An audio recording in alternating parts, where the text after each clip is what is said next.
Now rule 8 order 12 का क्या कह रहा है कि notice to produce a document, यानी कि यहाँ पर डॉक्यूमेंट प्रोड्यूस करवा रहे हैं हम, सामने वाली पार्टी को नोटिस दे रहे हैं कि भाई ये डॉक्यूमेंट आपके पास है, इसको नोटिस मैं जो भी डेट वगैरह लिखी इस तारीख को पहली सुनवाई में कोर्ट के सामने पेश करो। ठीक है, तो यहाँ पर डॉक्यूमेंट पेश करने के लिए बोल रहे हैं। और जो रूल 4 दिया था उसमें हम बात कर रहे थे notice to produce a fact. ठीक है, तो इसमें क्या कह रहा है कि अगर किसी केस में एक पार्टी प्लेंटिफ या डिफेंडेंट चाहती है दूसरी पार्टी से कि उसके पास जो खास डॉक्यूमेंट है उसको कोर्ट में पेश करे, तो उसके लिए हमें क्या है, notice to produce a document का नोटिस हमें सामने वाली पार्टी को भेजना पड़ेगा। अब ये नोटिस होगा किस तरीके से बनाना है, तो वो अपेंडिक्स सी के फॉर्म नंबर 12 में दिया है कि किस तरीके से आपको बनाना है, और उसमें जरूरत के अनुसार कुछ बदलाव किए जा सकते हैं, जो भी आपके केसेस के अनुसार होगा, जो भी अलग अलग केसेस के अनुसार अलग अलग होगा। Hello everybody, welcome back this channel. आज हम बात करने वाले हैं ऑर्डर 12 में। ठीक है, ऑर्डर 12 का रूल 8 चल रहा है हमारा, इसके बाद एक और रूल बचेगा 9, और उसके बाद हमारा ऑर्डर 12 खत्म हो जाएगा। ठीक है, तो रूल 8 हमारे किस बारे में बात करता है कि notice to produce a document. ठीक है, रूल 8 हमारे कह रहा है नोटिस टू प्रोड्यूस डॉक्यूमेंट, और रूल 4 जो है वो बात करता है कि notice to produce a fact. ठीक है, तो दोनों याद रखने। और आज हम सिर्फ रूल 8 पे बात करेंगे, जो बात कर रहा है कि नोटिस टू प्रोड्यूस डॉक्यूमेंट, यानी कि किसी डॉक्यूमेंट को प्रोड्यूस करने के लिए हम सामने वाली पार्टी को नोटिस दे रहे हैं। समझो कि अगर किसी केस में एक पार्टी, चाहे वो प्लेंटिफ हो चाहे डिफेंडेंट हो, चाहता है कि दूसरी पार्टी की कोई खास डॉक्यूमेंट है उसको कोर्ट में पेश करे। ठीक है, तो उस पार्टी को एक पार्टी क्या करेगी, नोटिस टू प्रोड्यूस डॉक्यूमेंट भेज सकती है सामने वाली पार्टी को। ठीक है, उस नोटिस को कैसे प्रिपेयर करना है, कैसे फिर किस फॉर्मेट में होगा, वो हमारा अपेंडिक्स सी के फॉर्म नंबर 12 में दिया हुआ है, और उसमें कुछ ज़रूरत के अनुसार कुछ बदलाव किए जा सकते हैं, जो भी आपके केस के अकॉर्डिंग होगा।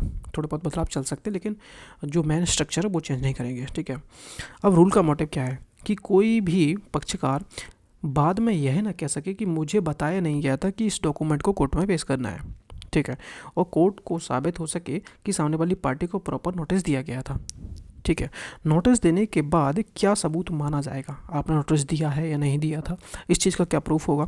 अगर कोई पार्टी यह साबित करना चाहती है कि नोटिस सही तरीके से भेजा गया था और किस तारीख पर किस समय भेजा गया था, तो इसके लिए आपको क्या है, क्या सफिशिएंट माना जाएगा, यानी कि उस चीज़ को साबित करने के लिए क्या काफ़ी होगा। तो यहाँ पे प्लीडर या फिर प्लीडर का जो क्लर्क है उसका एफिडेविट, दोनों में से किसी एक का एफिडेविट चल जाएगा। एफिडेविट जिसमें लिखा गया होगा कि नोटिस भेजा गया था, कब भेजा था, और उस नोटिस की एक कॉपी भी साथ में लगानी होगी आपको इस एफिडेविट के साथ में।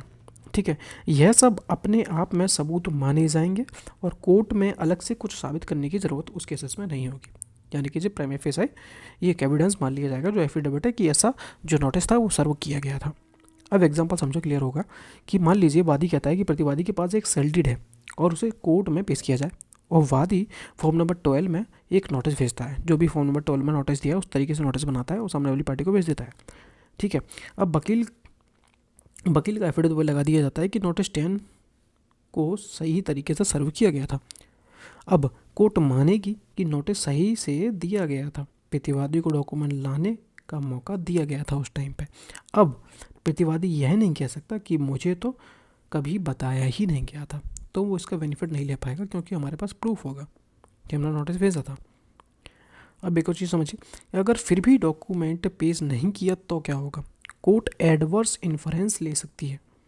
मतलब एडवर्स इन्फरेंस का मतलब होता है कि प्रतिकूल अनुमान कोर्ट लगा लेगी उस कंडीशन में। मतलब अगर वह दस्तावेज सामने वाली पार्टी पेश करती तो वो उसी पक्ष के अगेंस्ट में जाता, इस चीज़ को प्रिज्यूम कर लेगी कोर्ट। अगर तुम उस डॉक्यूमेंट को पेश नहीं करते हो तो यह मान सकती है कि डॉक्यूमेंट जानबूझकर तुमने छुपाया है, दोनों में से एक चीज़ हो। ठीक है, अब इसका फॉर्मेट देखो कि अपेंडिक्स सी में जो फॉर्म नंबर 12 है उसमें किस तरीके से फॉर्मेट दिया गया है। ये तो अपना कोर्ट का नाम आ गया, ईयर आ गया, केस नंबर आ गया, वो वादी है, वनाम जिसके अगेंस्ट लड़े अपन वर्सेस।